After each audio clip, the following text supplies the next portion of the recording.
ஐயா, இன்று சிவப்பு கொடி சோகமாக அசைகிறது. ஏனெனில் அதற்கு நிழலாய் நின்ற மரம் விழுந்து விட்டது. அவரை பாராட்டி நீங்க எந்த விருது கொடுத்து எந்த தொகை கொடுத்தாலும் அது மறுபடியும் கட்சிக்கும் சமுதாயத்திற்குமே கொடுக்குற ஒரு ஒப்பற்ற மனிதர். எங்கள்கிட்ட அவ்வளோ அன்பா, அவ்வளோ ஆசையாக அன்பாக பழகுவாங்க. எங்கே பார்த்தாலும் அப்படி ஒரு உசுரா பழகக்கூடிய ஐயா. அவருடைய இழப்பு தாங்க முடியாத. ஐயாவை போல ஒரு அரசியல் தலைவர்களை இதுவரைக்கும் நான் பார்த்தது கிடையாது. ஒவ்வொரு கம்யூனிஸ்ட் தோழர்களுக்கும் அவரோட வாழ்க்கை ஒரு பாடம். வாழ்க்கை வரலாறுலாம் மாணவர்கள் படிக்கணும். தோழர் நல்லக்கண்ணை பொறுத்தவரையில் ஒரு மாபெரும் தியாகி. மக்களுக்காக அவர் வாழ்ந்துட்டு தான் இன்னைக்கும் வாழ்றாரு. அவர் மறைஞ்சிட்டாருன்னு யாரும் சொல்லக்கூடாது. அது ஒரு பெரிய ஃபீலிங்ஸ். கம்யூனிஸ்ட்ங்கிறது ஒரு ஃபீலிங். தன்னுடைய வாழ்நாளில் ஒருவர் இறக்கும் போது கூட தியாகம் செய்கிறவராக இருக்கிறார் என்றால் அது ஐயா நல்லக்கண் அவர்கள் தான். தன்னுடைய உடலை கூட தானமாக மருத்துவக் கல்லூரிக்கு வழங்கியிருக்கிறார். மிக உண்மையாக, மிகவும் நேர்மையாக இந்த மண்ணிற்காக ஒரு தலைவன் இருந்தார் என்பது ஒரு வரலாறு. அவருடைய பாதை என்பது ஒரு நேரான பாதை, நேர்மையான பாதை. நேர்மையான இப்படி ஒரு மனிதரை பார்க்குறது ரொம்ப சிரமம். எனக்கு அரசியலில் நிறைய பேர் புதுசாக வந்துட்டு இருக்காங்க. ஆனால் அவங்க அரசியல்னா என்ன அப்படின்றதுக்கான ஒரு எடுத்துக்காட்டாக யாரை பார்க்கணும்னா இவரை தான் பார்க்கணுன்றது நாங்கள் சொல்கிறோம். அந்த ஒரு தமிழகத்தின் மிக நேர்மையான ஒரு பொது உடைமை போராளி என்றார். அதற்கு முன்மாதிரியாக நல்லக்கண்ணாக இருக்கிறார். தேசத்தில் எத்தனை தலைவர்கள் வாழ்ந்திருக்கிறார்கள். ஒரு வள்ளுவராக நல்லக்கண்ணர் வாழ்ந்திருக்கிறார். ஐயா, இன்று சிவப்பு கொடி சோகமாக அசைகிறது. ஏனெனில் அதற்கு நிழலாய் நின்ற மரம் விழுந்து விட்டது. மண்ணின் வாசனை போல எளிமையான வாழ்நீர் மக்களின் வழியை உங்கள் இதயத்தில் சுமந்தீர். அதிகாரம் உங்களை கதவை தட்டிய போதும் அதை திறக்காமல் ஏழையின் கதவை தட்டிச் சென்று. உங்கள் வாழ்க்கை ஒரு பதவி அல்ல, ஒரு பாடம். உங்களின் பெயர் ஒரு மனிதர் அல்ல, ஒரு இயக்கம். செருப்பில்லாத கால்களால் நடந்த பாதை சாதாரண மனிதனின் நெஞ்சில் சின்னமாகியது. சொந்தமாக சேர்த்தது எதுவுமில்லை, மக்களின் அன்பை முழுவதும் சேர்த்தீர்கள். ஐயா, உங்கள் குரல் இப்போது அமைதியாக இருக்கலாம். உங்கள் சிந்தனை இன்னும் புரட்சியாக ஒலிக்கிறது. நீங்கள் மறைந்துவிடவில்லை. ஒவ்வொரு போராட்ட குரலிலும், ஒவ்வொரு உழைப்பாளிலும், நம்பிக்கையிலும் நல்லக்கண்ணு என்ற தீப்பொறி இன்னும் உயிரோடு இருக்கிறது. உடல் மட்டும் மண்ணில் கலந்து உங்கள் உயரம் வானில் நிலைத்தது. ஐயா, நாங்கள் அழவில்லை, நாங்கள் உறுதிமொழி எடுக்கிறோம். நீங்கள் நடந்த பாதையில் நாங்களும் தொடர்ந்து நடப்போம். எல்லா விதத்துலேயும் தோழர் நல்லக்கண்ண ஐயா முன்னுதாரணம் தான். அவருடைய எளிமை, அப்பழுக்கற்ற அரசியல் வாழ்வு, கொண்ட கொள்கையில் உறுதியாக இருக்கிறது, பணத்துக்கு எந்த விதத்துலையும் ஆசைப்படாத ஒரு தன்மை. அவரை பாராட்டி நீங்கள் எந்த விருது கொடுத்து எந்த தொகை கொடுத்தாலும் அது மறுபடியும் கட்சிக்கும் சமுதாயத்திற்குமே கொடுக்குற ஒரு ஒப்பற்ற மனிதர். தன் கொள்கைக்கு தகுந்த மாதிரி தன்னுடைய வாழ்க்கை துணையை தேடிக்கொண்ட ஒரு மனிதர். மிகச்சிறந்த மனிதர் தான், வார்த்தைகளே கிடையாது. அவருடைய வாழ்க்கையை முழுமையாக படித்தோம்னா, நான் இப்போ தான் பேசிட்டு வந்தேன், நம்ம எவ்வளோ ஒரு அசிங்கமான வாழ்க்கையை வாழ்ந்துட்டு இருக்கோம் நம்ம எல்லாருக்குமே தெரியும். அவர் வாழ்ந்த வாழ்க்கையில் ஒரு 10% வாழ முயற்சி பண்ணாலே நாம் ஒரு சிறந்த வாழ்க்கை இந்த மண்ணில் வாழ்ந்தோம். ஒரு சிறிய அறையில் ஒரு மனிதர் எப்படி வாழ முடியும்? ஒரு 101 வயது அனுபவமிக்க வயதான மனிதர், 18 வயசில் கம்யூனிஸ்ட் இயக்கத்தோடு தன்னை இணைத்துக் கொண்ட ஒரு மனிதர், முழுக்க ஒரே கட்சியிலையும் ஒரே கொள்கையிலையும் பயணித்த ஒரு மனிதர். நாம் அவர் வாழ்ந்த காலத்தில் நம்ம வாழ்ந்தோம் அப்படிங்கிறது பெரிய பெருமை. காமராஜர் ஐயாவையோ கக்கன் ஐயாவையோ மிகச்சிறந்த தேசிய தலைவர்களையோ நம்ம சந்திக்கக்கூடிய வாய்ப்பு இல்லை, பார்க்கக்கூடிய வாய்ப்பு இல்லை. ஆனால் ஐயா இருந்த காலகட்டத்தில் நம்ம வாழ்ந்தோம், அது பெரிய. என்னோட ஒரு 19 வயசுல இருந்து நான் இந்திய கம்யூனிஸ்ட் கட்சியில் கலை இலக்கிய பெருமன்றத்தில் ப்ரோக்ராம் பண்ணிட்டு இருக்கேன். என்னோட குருநாதர் டாக்டர் கே குணசேகரன் அந்த 88-89 இந்திய கம்யூனிஸ்ட் கட்சியில் ஒரு 18-19 வயசுலேருந்து நான் பயணிக்கிறேன். என்னை ஒரு குழந்தையாக தான் பார்ப்பாங்க எல்லா தோழர்களுமே.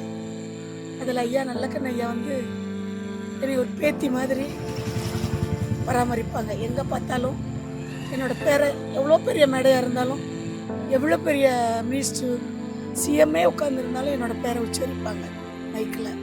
என்னோடய கணவர் பேரை, எங்கள் திருமணம் வந்து இந்த ஆஃபீஸ் பாலனி இல்லத்தில் தான் எங்களோட திருமணம் நடந்தது.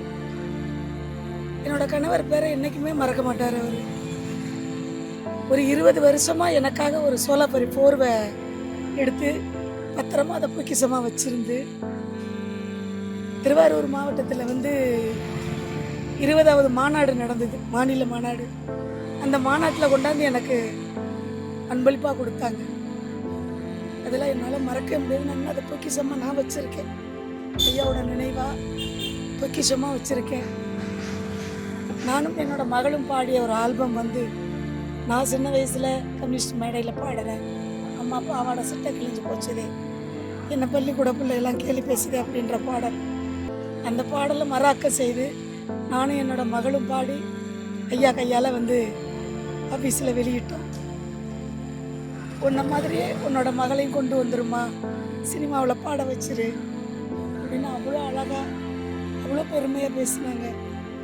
இவங்க ஒரு கலைஞர் தானே, இவங்களை ஏன் பார்க்கணும், இவங்களை ஏன் பேசணும், இவங்களுக்கு இவ்வளோ முக்கியத்துவம் ஏன் கொடுக்கணுன்றது கிடையாது. எல்லாரை விட எங்கள்கிட்ட அவ்வளோ அன்பாக அவ்வளோ ஆசையாக அன்பாக பழகுவாங்க.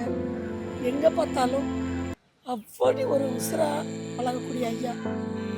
அவரோட இழப்பு தாங்க முடியாத இடம், யாராலுமே தாங்க முடியாது. அதை விட நான் எல்லா மேடையும் பார்த்து ரசித்தவன் நான். என்னோட கணவர் திருக்குமார் எங்கே போனாலும் அப்படி தோலை கை போட்டு தான் பேசுவாங்க. ஐயா மறக்கவே முடியாது. என் குடும்பத்து சார்பாக ஐயாவோட குடும்பத்தாருக்கு எல்லா தோழர்களுக்கும் ஆழ்ந்த இரங்கலை தெரிவிச்சேன். இது வந்து ஒரு பேரிழப்புன்னு தான் நான் சொல்லுவேன். ஏன்னா வந்து ஐயாவை போல ஒரு அரசியல் தலைவர்களை இதுவரைக்கும் நான் பார்த்தது கிடையாது. அதனால ஒட்டுமொத்த தமிழகத்துக்குமே வந்து இவருடைய இழப்பு வந்து பேரிழப்பு தான். தோழரோட இழப்பு வந்து ஒவ்வொரு தொண்டர்களுக்கும் மிக தாங்க முடியாத, அதிலிருந்து மீண்டு வர முடியாத ஒரு மிகப்பெரிய இழப்பு. ஒவ்வொரு கம்யூனிஸ்ட் கட்சி தோழர்களுக்கும் அவரோட வாழ்க்கை வந்து ஒரு பாடம். அவர் வழியில் வந்து நாங்களாம் பின்தொடர்ந்து இந்த இயக்கத்தை கொண்டு போகணும். ஒவ்வொரு இளைஞரும் இந்த நிலத்தில் தெந்தில் நாங்கள் நினைக்கிறோம். அவர் புகழஞ்சலி செலுத்துவதற்காக பல்வேறு மாவட்டங்கள்லேருந்து ஒவ்வொரு கிராமங்கள்லேருந்து வந்திருக்கோம். நாங்களும் புதுக்கோட்டை மாவட்டத்தில் வந்திருக்கோம். அவர் வந்து புகழ் என்றைக்கும் நிலைத்து நிற்கணும் அப்படின்னு சொல்லுவோம். ஐயாவை நான் 80 வயசில் பார்த்தேன். 80 வயசுலேயே நான் வந்து மாடியில் ஆஃபீஸ் வச்சுருந்தேன். ஜெயங்கொண்டத்தில் மாடியில் ஆஃபீஸில் நடந்தே வந்தாங்க. அப்போ அவர் வயசு தளர்வு காலத்தினால எங்களை விட்டு மறைஞ்சிட்டார். அவர் உழைப்பு இந்த நாட்டுக்கு சுதந்திரம் வாங்கி கொடுத்ததுக்காக படாத பாடுபட்டுருக்காரு. இந்த வாழ்க்கை வரலாறுலாம் மாணவர்கள் படிக்கணும். மாணவர்கள் படித்தா மடிச்சுக்கிட்டு அவரை போல் வாழ கற்றுக்கணும். அரசியல்ல அவருடைய இழப்பு, அரசியல் இழப்பு வந்து பேரிழப்பு எங்களுக்கு இந்திய கம்யூனிஸ்ட் கட்சி. இன்னைக்கு எங்கிருந்தோ ஏதோ ஒரு கிராமத்துல இருந்து கூட ஐயாவை இறுதியா ஒரு தடவையாவது பார்த்துட முடியாதா? நிறைய பேர் வந்துடும். அதுக்கான காரணமும் வந்துகிட்டே இருக்காங்க. தீண்டாமையை ஒழிக்கிற இந்த நாட்டில் சமத்துவத்தை உருவாக்குறது அவர் தான். ஐயாவுடைய போராட்ட குணத்தை பார்த்தா நான் இந்த இந்திய கம்யூனிஸ்ட் கட்சியிலேயே சேர்ந்தேன். அதனால் ஐயாவுடைய போராட்ட குணத்தை எனக்கு ரொம்ப பிடிக்கும். இதுமாரி அனைத்து சமுதாயத்துக்காகவும் பாடுபடக்கூடிய ஒரு நல்ல கண்ணையா. அவரை போல் எல்லாரும் வாழணும்னு நான் வேண்டிக்கிறேன். என் பேர் பாலகிருஷ்ணன், கோயம்புத்தூர். நான் இந்த கட்டட தொழிலாளர் சங்கத்தினுடைய மாநில பொறுப்பில் இருக்கிறேன். இங்கே பார்க்குறதுக்கு வந்தோம். தோழர் நல்லக்கண்ணை பொறுத்தவரையில் ஒரு மாபெரும் தியாகி, சுதந்திர போராட்ட வீரர். இது எல்லாருக்கும் தெரிஞ்ச விஷயம். சுதந்திர போராட்ட வீரர், அடிப்பட்டவர், ஜெயிலில் கிட்டத்தட்ட 9 வருஷம் ஜெயிலில் இருந்தவர், தலைமுறை வாழ்க்கை இருந்தவர். அதே போல் எளிமையினுடைய சின்னம். அதே போல் எடுத்துட்டா அவர்கிட்ட இருக்கிற பண்பு என்பது பெரிய அற்புதமான பண்பு. கோயம்புத்தூரில் எலெக்ஷன் நிற்கிறது போல் எனக்கு பொறுப்பு கொடுத்துருந்தாங்க. அப்போ வந்து RK கொடுத்துட்டாங்க. அப்போ வந்து திமுகவோட நம்ம அலையன்ஸ் இல்லை, ஏடிஎம்கோட அலையன்ஸ். அப்போ பிரச்சாரம் பண்ணிட்டு வரும்போது என் கூட இருந்த தொழில் ஒருத்தவங்க வந்து கருணாநிதி அப்படின்னு விமர்சனம் பண்ணாங்க. என்னை கூப்பிட்டு கருணாநிதின்னு சொல்லக்கூடாது பாலகிருஷ்ணன், நீங்கள் அவங்கள வந்து கலைஞர்னு சொல்லுங்கள், என்ன வேணாலும் விமர்சனம் நீங்கள் கலைஞர்னு சொல்லுங்கள் அப்படின்னு சொன்னாங்க. அப்படிப்பட்ட பண்பாளர் இருந்தால் எல்லாருக்கும் இருக்கக்கூடிய பண்பாளர் இல்லை. எந்த நோக்கத்தில் இருக்க இந்த லட்சிய நோக்கத்தோட இருக்கிறதா. நான் ஒரு தடவை சொன்னேன், என்ன பிழைக்க தெரியாமல் சொல்கிறாங்க அப்படின்னு சொல்லும்போது சொன்னார், அப்படின்னா நீங்கள் ஒழுங்காக இருக்கிறீங்கன்னு அர்த்தம் அப்படின்னு. அதே போல் ஒரு சிறந்த பண்பாலும் இந்த இருக்கக்கூடிய இளைஞர்கள் வந்து அவருடைய எளிமையும் அவருடைய பார்க்க வேண்டிய பொறுப்பு நிச்சயமாக உறுதியும் இளமையையும் அதே போல் பார்க்க வேண்டிய போராடக்கூடிய இந்த நாட்டிற்கு எல்லாருக்கும் எல்லாம் கிடைக்கணுங்கிற நோக்கத்தோடு போராடின அந்த தலைவரை பின்பற்ற வேண்டுங்கிறது தான் எங்கள் லட்சியம். அவருடைய எளிமையினுடைய அடையாளம் இப்ப இருக்கிற அரசியல் தலைவர்களும் அவரை பின்பற்றக்கூடிய ஒரு முக்கியமான ஒரு விஷயம். அவருக்கு கொடுத்த பணத்தில் கொடுத்தது மட்டுமல்ல, ஒரு வாடகை வீட்டில் அந்த இதில் தான் அந்த அரசு கொடுத்த இதில் தான் கிடைச்சதுன்றாரு. அவர்கிட்ட இருக்கிற ட்ரெஸ்ஸுன்னு பார்த்தீங்கன்னாக்கா பெருசாக இதெல்லாம் ஒன்றும் கிடையாது, சாதாரண நைட்டி சட்டை அதே தான். அது மாதிரியான நிலையில் இருக்கக்கூடியது. எப்படி ஜீவா வந்து தானே துவைச்சு தானே போட்டுக்கிட்டாரோ, இப்போ மக இருந்ததுனால கொஞ்சம் உதவி பண்ணிட்டு இருந்தாங்களே தவிர, அதே போல் அது சாதாரண உடைகள் தான் இருக்கக்கூடிய தோழர் அவர் பொறுத்தவரையில். போகிறது கூட அதே போல் வந்து பெரிய ஆடம்பரமாக சொகுசாவில் இதில் தங்கணும் அப்படின்னு நினைக்காத ஆள். இங்கே வந்து ஆஃபீஸுக்கே வந்தால் கூட சாதாரணமாக இருக்கக்கூடிய கருத்து கிடைச்சா போதும், அதை படுத்துக்குவாருங்க. இது நிறைய அனுபவங்கள் அவரோட இருக்கிறதுனால நீங்கள் சொல்கிறதுக்கான ஏற்கனவே வந்து ஒரு கார் ப்ரெசென்ட் பண்ணியிருந்தாங்க. அந்த காரை வந்து கட்சிக்கு கொடுத்துட்டு இவர் எப்பவுமே ரெகுலராக நடந்து போகிறதா இருந்தாலும் வண்டியில் போகிறதா தான் நான் 10 லட்ச ரூபா இதுக்கு பணம் கொடுத்தது கூட திருப்பி வந்து முதலமைச்சர்கிட்ட 5000 ரூபா சேர்த்து முதலமைச்சர்கிட்ட கொடுத்துட்டாரு. அதாவது வந்து முதலமைச்சர் நிதிக்காக கொடுத்துட்டாரு. அதே போல் 1 கோடி ரூபா பணம் கொடுத்தோம், கட்சியிலேருந்து கொடுத்தது போல கட்சிக்கே கொடுத்துட்டாரு. அவர் சாதாரண முறையில் தான் இருந்தார். என்னுடைய பேத்தி ஒரு இதுக்காக கூட பத்திரிக்கை கொடுக்க போனப்போ கூட பார்த்தா, ஆனால் ஞாபக சக்தி நல்லா இருந்தது. அது எப்படி தான் வச்சிருக்கேன், ஏன்னா என் பசங்களை கேட்பார், எல்லாம் பார்க்கக்கூடிய ஞாபக சக்தி அற்புதமானதோட 100 ஆண்டு காலம் வாழ்கிற வாழ்க்கை வந்து சாதாரண வாழ்க்கையில் அது போராட்டத்தில் அடிபட்டு ஜெயிலுக்கு போய் அத்தனை பண்ணிருக்கக்கூடிய தொழில் வந்து கண்டிப்பாக வணங்கக்கூடிய தோழர் நல்லக்கண்ணை பற்றி சொல்லணும்னு சொன்னால், இன்று ஒரு நாள் போதாது. ஏன்னு கேட்டால், அவர் 1925 வந்து அவர் வந்து பிறந்தார். அவர் பிறந்து பள்ளி படிப்பு வரையிலும் தான் அவர் வந்து தனிநபராக வந்து வாழ்க்கை நடத்தினார். பள்ளி படிப்புக்கு அப்புறம் வந்து காலேஜுக்கு போனதுக்கப்புறம் கம்யூனிஸ்ட் கட்சியால் ஈர்க்கப்பட்ட தோழர். அந்த ஈர்க்கப்பட்டதின் விளைவாக கம்யூனிஸ்ட் கட்சியிலேயும் உறுப்பினரானார். கம்யூனிஸ்ட் கட்சிக்கும் வேலை தொடங்கினார். அன்றைய நாளிலிருந்து அவர் உயிர் பிரியும் நாள் வரையில் கம்யூனிஸ்ட் கட்சியில் தான் இருக்கார். அதுவும் இந்திய கம்யூனிஸ்ட் கட்சி சிபிஐயில் தான் இருக்கார். அவருடைய வாழ்நாள் போராளி. இன்றைக்கி ஒரு நாள் நேற்றுக்கு மட்டும் நடந்த நிகழ்ச்சியில் அவர் அதான் காலேஜ் முடிக்கிற நாளில் இருந்து அந்த வாழ்நாள் போராடி ஒரு உயிர் துறக்கும் வரையில் போராடிக்கிட்டே இருந்தார். அத்தனை எந்தெந்த தோழர்னு நீங்கள் நினைக்கிறீங்களோ அத்தனை தோழர். ஒடுக்கப்பட்ட ஒரு வாழ் உரிமை தொழிற்சங்கம், ஏஐடிசி தொழிற்சங்கம், அதுக்கப்புறம் இந்திய கம்யூனிஸ்ட் கட்சி, அதுக்கப்புறம் விவசாயிகள் தொழிலாளர்களுடைய சங்கம், இந்த மாதிரி பல துறைகளில் அவர் நுழையாத துறையே கிடையாது. அந்த மாதிரி ஏஐடிஸாக இருந்தாலும் சரி, தொழிற்சங்கமாக இருந்தாலும் சரி, கம்யூனிஸ்ட் கட்சியாக இருந்தாலும் சரி, மற்ற தோழர்கள் கூப்பிட்டா கூட அவருக்கு வந்து போய் முதல்ல நிற்கக்கூடிய தோழராக தான் ஆர்என்கே இருந்தார். அவர் பேர் வந்து நல்லக்கண்ணு தான். ஆனால் எல்லாரும் ஷார்ட்டாக வந்து கூப்பிட்றது என்னன்னா ஆர்என்கேன்னு சொல்லுவாங்க. ஆனால் அப்படிப்பட்ட ஒரு நல்ல தோழர், கட்சியில் வந்து நல்லா செயல்பட்ட தோழர். ஆனால் வந்து பொதுமக்கள் மத்தியில் ஒரு 2 எம்எல்ஏவுக்காக நின்னார் 2 டைம். ஆனால் 2 டைம் அவர் வந்து வின் பண்ண முடியலை. ஏன்னு கேட்டால் அவரை வந்து பொதுமக்கள் வந்து தொழிற்சங்க ரீதியாகவோ கம்யூனிஸ்ட் ரீதியாகவோ ஏற்றுக்கிறாங்க. ஆனால் அங்கே அரசியல்னு வரும்போது அதை சட்டமன்றத்துக்கு தேர்ந்தெடுக்கிற போது அவரை 2 டைமும் வந்து தேர்ந்தெடுக்காமல் விட்டாங்க. அது ஒரு பெரிய தவறு. இப்போ மக்கள் வந்து அதெல்லாம் உணர்வாங்க. அதே அந்த 2 சட்டமன்றத்துக்கு அப்புறம் பாராளுமன்ற தேர்தலும் நடந்தது. இந்த பாராளுமன்ற தேர்தலுக்கும் அவர் வந்து நின்னார். அப்போவும் அவரை வந்து புறக்கணிச்சிட்டாங்க. ஆனாலும் அவர் வந்து புறக்கணிச்சிட்டார்களே அப்படின்னு சொல்லிட்டு இந்த மக்களை வந்து நேசிக்காமல் இல்லை, மக்களுக்காக அவர் வாழ்ந்துட்டு தான் இன்றைக்கும் வாழ்கிறார். அவர் வந்து மறைஞ்சிட்டாருன்னு யாரும் சொல்லக்கூடாது. ஒரு விதை வந்து தூவும் போது விதை வந்து போட்டுட்டோமா அது வந்து என்னைக்கானாலும் முளைக்கும். அந்த மாதிரி இப்போ அவர் விதைச்சிருக்கார்.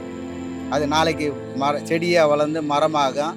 அந்த மரத்தினுடைய நேரில் நீங்களும் நிற்பீங்க, நானும் நிற்பேன், இவரும் நிற்பார். அந்த மாதிரியான ஒரு தோழர். அந்த தோழர் இறக்குறது வந்து எங்களுக்கெல்லாம் பெரிய மன வருத்தம். அந்த தோழரை நாங்கள் காண்றதுக்காக இன்றைக்கி வந்து ஜிஹெச்சில் அவர் இன்னும் கூட வாழ்ந்திருப்பார். ஏதோ ஒரு சேர்த்துக்காத ஒரு தோழர்.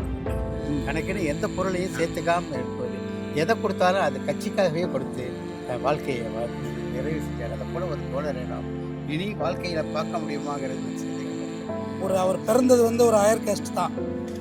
ஆனால் மிகச்சிறந்த ஜாதிய மறுக்க போராளி. வந்து ஹையர் கேஸ்ட்டுங்கிறது நான் ஐகான் பண்ணி சொல்கிறேன். ஏன்னா அவர் பிறந்தது வந்து வேறு கேஸ்ட்டாக இருந்தாலும் ஜாதி மறுப்பில் ரொம்ப இருந்தார். இந்த மனுஷனுக்கு மனுஷன் சம மனிதன் இல்லைடா, மரியாதை இல்லைடா அப்படின்றத அவர் ரொம்ப பதிவு பண்ணார். பெண்களுக்கு மரியாதை இல்லைங்கிறத பதிவு பண்ணார். பொது வழியில் பல விஷயங்கள் தான் பற்ற துன்பங்களை கம்யூனிஸ்ட் தலைவர் மேடையில் சொல்லக்குள்ள, ஐ திங்க் மகேந்திரன் சார் தானே எம்எல்ஏ கேண்டிடேட், அவர் சொல்லக்குள்ள கூட ஏன் போய் சொல்கிறேன் அப்படின்னு சலிப்படையக்கூடிய ஒரு மனிதர். ஃபோட்டோ ஷூட்டுக்கெல்லாம் விரும்பாதவர். எல்லோரும் இன்றைக்கி நம்ம இந்த பேசுறது கூட நான் ஏதோ ஒரு இதில் டெலிகாஸ்ட் ஆகுங்கிற ஒரு மனநிலையில் தான் நானும் பேசுகிறேன். நீங்களும் அதுதான் எடுக்கிறீங்க. ஆனால் அதை விரும்பாத ஒரு மனிதராக இருந்திருக்காரு. எல்லா கம்யூனிஸ்ட் தோழர்களும் அப்படி தான் இருப்பாங்க. சாதாரணமாக நம்ம கம்யூனிஸ்டே இல்லை அப்படின்னு எல்லாம் பேசுகிறாங்களே. இன்றைக்கி எவ்வளோ கூட்டம் வந்துச்சு, இவ்வளோ பேர் எங்கே போய் கம்யூனிஸ்ட் தானே இவங்க, அவங்க மற்ற கட்சி மாதிரி விளம்பரப்படுத்திக்கிறது கிடையாது, ஆர்ப்பாட்டம் பண்ணுறது கிடையாது. கம்யூனிஸ்ட் மீட்டிங் பார்த்தீங்கன்னா சைக்கிளில் வந்து பெட்ரோல் விலையை குறைப்போன்னு பேசுவாங்க. அவங்களுக்காக போராடலை, மண்ணுக்காக போராளிகள் கம்யூனிஸ்ட்டு.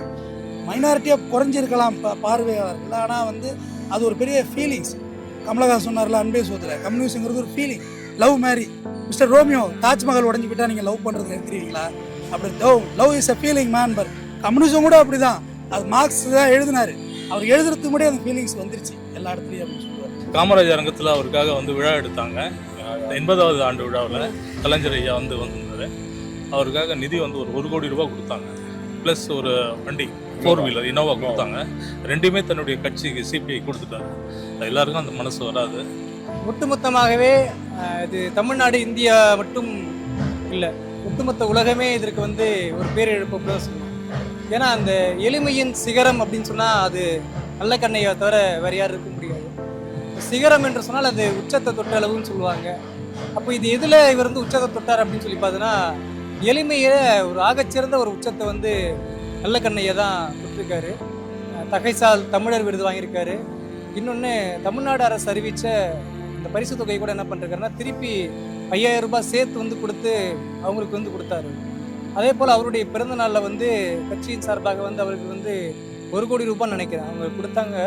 அந்த 1 கோடி ரூபாயும் திருப்பி அவங்களுக்கு கொடுத்தாரு. கடைசி வாழ்க்கை வரை தன்னுடைய வாடகை வீட்டில் வாழக்கூடிய ஒரு மனிதராக இருக்கக்கூடியவர் தான் ஐயா நல்லக்கண் அவர்கள். இந்த நாட்டில் ஒரே ஒரு நல்ல கண்ணும் மூடியது. இந்த நாட்டில் ஒரே ஒரு நல்ல கண்ணும் மூடியது. ஏன் இப்படி சொல்கிறேன் என்றால், என்னை யாராவது நேர்மை என்றால் என்ன என்று கேட்டால் நான் ஒரே ஒரு வரியில் சொல்லிவிடுவேன், தோழர் ஆர் நல்லக்கண் என்று. அப்படி நேர்மைக்கு இலக்கணமாக வாழ்ந்த ஒரு தலைவர் இந்திய நாட்டில் மட்டுமல்ல உலகமே வியந்து பார்க்கக்கூடிய, அதாவது நாம் அவரை யோசித்து பார்க்கும் பொழுது இப்படியும் ஒரு மனிதர் வாழ முடியுமா என்கிற ஒரு கேள்விக்கு பதிலாக இருந்திருக்கிறார். இவருடைய வாழ்க்கை, இவருடைய தியாகம், இவருடைய வேர்வை, இவருடைய உழைப்பு, இதை நாம் பார்க்கும்போது நம்முடைய வாழ்க்கையில் அதில் துளி அளவு கூட இந்த உலகத்தில் யாரும் செய்திருக்க முடியாது என்று நமக்கு தெரிகிறது. ஐயாவருடைய வாழ்க்கையை பாடமாக பள்ளிகளில் வைக்க வேண்டும், இளைஞர்கள் தெரிந்து கொள்ள வேண்டும், வாழ்க்கை வரலாறு படமாக வெளிவர வேண்டும். தன்னுடைய வாழ்நாளில் ஒருவர் இறக்கும் போது கூட தியாகம் செய்கிறவராக இருக்கிறார் என்றால் அது ஐயா நல்லக்கண் அவர்கள் தான். தன்னுடைய உடலை கூட தானமாக மருத்துவக் கல்லூரிக்கு வழங்கியிருக்கிறார். இப்படிப்பட்ட ஒரு மனிதர் வாழும் காலத்தில் நானெல்லாம் இருக்கிறேன் என்று நினைப்பதே எனக்கு பெருமையாக இருக்கிறது. தன்னுடைய வாழ்நாளில் ஒட்டுமொத்த வாழ்க்கையுமே அவர் இந்த மக்களுக்காக அர்ப்பணித்திருக்கிறார். இந்த மக்களுக்காக போராடி இருக்கிறார். இந்த மக்களின் குரலாக ஒலித்திருக்கிறார். மிக உண்மையாக, மிகவும் நேர்மையாக இந்த மண்ணிற்காக ஒரு தலைவன் இருந்தார் என்பது ஒரு வரலாறு. அந்த தலைவன் வாழ்ந்த காலத்தில் நாங்களும் வாழ்ந்திருக்கிறோம் என்பதுதான் எங்களுக்குரிய பெருமையாகவும் இருக்கிறது. ஆனால் அவர் இன்று எங்களை விட்டு பிரிந்திருக்கிறார் என்பதுதான் ஈடுகட்ட முடியாத வழியாகவும் இருக்கிறது. அப்போ உண்மையாகவும் நேர்மையாகவும் இருக்கக்கூடிய ஒரு தலைவனை ஏன் இந்த சமூகமும் இந்த மக்களும் ஏன் கொண்டாடவில்லை? ஏன் அவரை தொடர்ந்து என்ற அத்தனை தேர்தல்களிலும் அவரை தோற்கடித்திருக்கிறார்கள்? அப்படியென்றால் இந்த மக்கள் நல்லவர்களை தோற்கடிப்பதில் அப்படி என்ன இந்த சமூகம் வளர்ச்சி கண்டிருக்கிறது? இவரை போன்ற தலைவர்கள், இவரை போன்ற ஆளுமைகள் சட்டமன்றத்திலோ அல்லது நாடாளுமன்றத்திலோ உழைக்கும் போதுதான் அதற்கான அங்கீகாரம் என்பது மிகப்பெரிய அளவிலே இந்த மக்களுக்கான வழிகளை பேசக்கூடிய ஒரு தலைவன் இங்கே ஆளும் வர்க்கம், உழைக்கும் வர்க்கம் என்ற 2 வர்க்கம் இருக்கிறது. அப்போ உழைக்கும் வர்க்கத்திலிருந்து ஒரு நபர் போய் அந்த வழியை சொன்னால் மட்டுமே அந்த மக்களுக்கான விடுதலை கிடைக்கும். அப்படிப்பட்ட ஒரு நல்ல தலைவரை இந்த தமிழகம் இழந்திருக்கிறது. அவருடைய எளிமையான வாழ்க்கை, அவருடைய வரலாறு, அவர் நடந்து வந்த பாதையில் எந்த கட்சியை சேர்ந்தவங்களா இருந்தாலும் அவருடைய பாதை என்பது ஒரு நேரான பாதை, நேர்மையான பாதை. அந்த பாதையில் நம்மளும் நடக்கணும். வாழ்க்கையில் எப்படி எளிமையாக இருக்க வேண்டும் என்பது அவர் ஒரு உதாரணமாக நான் நினைக்கிறேன். முள்ளியாக்கல் மற்றும் தஞ்சாவூரில் சிறப்பாக பண்ணாங்க. அதில் வந்து பெரிய பங்களிப்பு வந்து ஐயாவுடையது. அது இல்லாமல் வந்து இலங்கை தமிழர்கள் நிறைய போராட்டம் பண்ணியிருக்காரு. அது சிறப்பு வாய்ந்த இது. அதுபோக இன்னும் பல விஷயங்கள் வந்து அது கம்யூனிஸ்ட் கட்சியில் வந்து நேர்மையான இப்படி ஒரு மனிதரை வந்து பார்க்குறது ரொம்ப சிரமம். இல்லை, பொதுவாக இன்றைக்கி வந்து கம்யூனிஸ்ட் தலைவர்கள் எல்லோருமே நேர்மையானவங்க. கம்யூனிஸ்ட் தலைவர்கள் எல்லோருமே தியாக வாழ்க்கை இருக்கிறவங்க. அப்படிப்பட்ட தலைவர்கள்லேயே மிக மூத்தவர் தோழர் நல்லக்கண்ணு. மிக மூத்தவர் அப்படின்ற அடிப்படையில் நாங்கள் இன்றைக்கி அவரை மரியாதை செலுத்துறதுக்கு இன்றைக்கி நேரில் வரோம். என்ன விஷயம்னா ஐயாவோட நேரடியான அனுபவம் எங்களுக்கு இல்லை அப்படின்றது தான் உண்மையான விஷயம். ஆனால் அவரை நாங்கள் வந்து பார்த்துருக்கோம், தூரத்துலேருந்து நாங்கள் பார்த்துருக்கோம். பல்வேறு கூட்டங்கள் அவருடைய பேச்சுக்களை வந்து நாங்கள் வந்து கேட்டிருக்கோம். எப்படிப்பட்ட ஒரு மனிதராக நாங்கள் அவர் பார்த்துருக்கோம்னா எளிமையில் ரொம்ப எளிமையான ஒரு மனிதர்.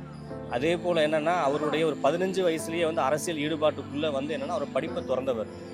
அவர் ஜெயிலில் தான் வந்து படிப்புக்குள்ளே வந்து ஒரு ஆர்வத்தை ஏற்படுத்திக்கிட்டு படிக்க ஆரம்பித்தவர். ஆனால் அவருடைய மேடைகள்லாம் நீங்கள் பார்த்தீங்க அப்படின்னா மெத்த படித்த ஆட்கள் இருக்கக்கூடிய இதுவாக இருக்கும். அதே மாதிரி பார்த்தா கல்லூரியில் ஒரு படிக்கக்கூடிய மாணவர்கள், ஆராய்ச்சி மாணவர்கள், இவங்களுடைய மேடையாக இருக்கும். ஆனால் அந்த இடத்துல இவருடைய அந்த பதிலுக்காக, இவருடைய அந்த கருத்துக்காக எல்லாம் காத்துட்டு இருப்பாங்க. அப்படின்னும் போது அவருடைய அந்த ஆழமான வாசிப்பு அந்த இது இருக்கு இல்லையா, அது வந்து முக்கியமான ஒரு விஷயமா நாங்கள் வந்து பார்க்குறோம்.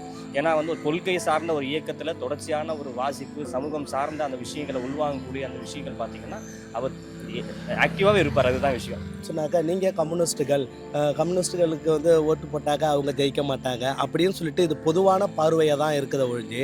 ஆனால் கம்யூனிஸ்டுகள் வந்தாக்க சாதாரண மக்களுக்கு, சாதாரண பாமர மக்களுக்கு, கிராமப்புறத்தில் இருக்கக்கூடிய மக்களுக்கு, கடகோடியில் இருக்கக்கூடிய மக்களுக்கு எல்லாருக்கும் அரசு கொடுக்கக்கூடிய நலத்திட்ட உதவிகள் எல்லாருக்கும் போயிட்டு சேரும், நாங்கள் சேர வைக்குவோம். ஆனால் மற்ற கட்சிகள் தான் அப்படி தான் இருக்காது.